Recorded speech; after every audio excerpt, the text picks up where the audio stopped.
colleague comments on this item. Is that your request, Mr. Hutchinson, or to save it at the end?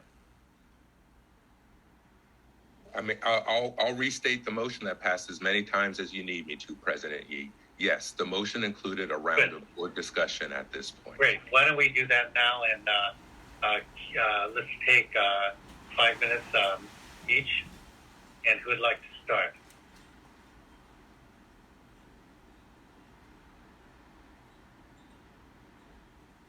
Director Hutchinson. Sure, I'll start. I was trying to be gracious to my fellow directors because I might not be feeling that much later. First, for all of my comments today, I really want to make it clear that these are not directed at the superintendent nor staff. I really appreciate the budget presentations and the ongoing presentations that we've had around these budget adjustments. I've seen the presentation numerous times, both at board meetings, at Budget and Finance Committee meetings, and at the town hall that I hosted. And I'm very familiar with the information. But I'm very disappointed about what's happening today, because right now we're squandering another opportunity. Today's meeting was supposed to be so we could have a deep dive around this information, and really so the board could weigh in on adjustments to the adjustments that we thought were appropriate.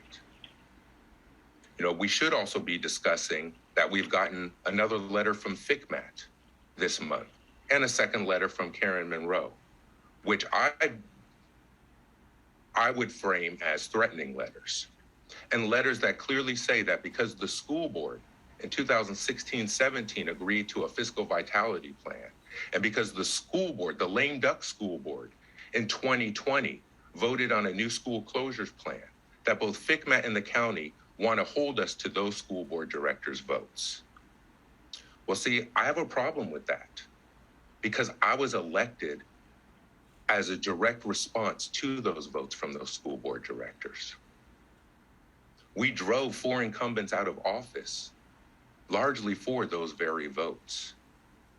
And so if the county and FCMAT are trying to compel us to carry through with those votes from the previous board that the community has replaced, that's a line in the sand.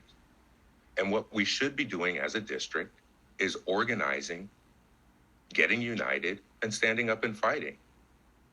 When Karen Monroe sent us her first letter, we as a board unanimously voted to appeal that decision to Tony Thurman. We as a board not only have taken no action since then, we haven't even had one discussion about it. And so here we are today with new leadership for the board, just voted on this month. And this engagement that should be around these budget adjustments has been hijacked in a cynical attempt to try to push a failed attempt to close schools. An effort that the community has killed 4 times over the last 5 years. And so now we haven't been able to prepare for these budget adjustments. There's no way to talk to the community about it. There's no way for us as directors to weigh in and make changes. We all had 2x2 meetings about the March 15th letters that are going to be coming out soon. There's no discussion about that here.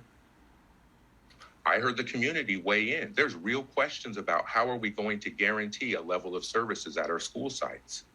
But again, we're not even having those conversations because people are too concerned with trying to create a false narrative around structural challenges and school closures when we're in the midst of a worldwide pandemic, when we have sick-outs and student strikes across our district.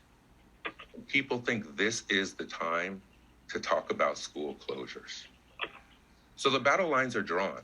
I told everyone that this was the case when we just had our vote for president. There was a clear choice between myself and Director Yee. 5 directors voted for Director Yee. Then we see at the first school board meeting at 1 a.m. on Zoom, there's a resolution to bring back school closures. The same 5 directors voted for that.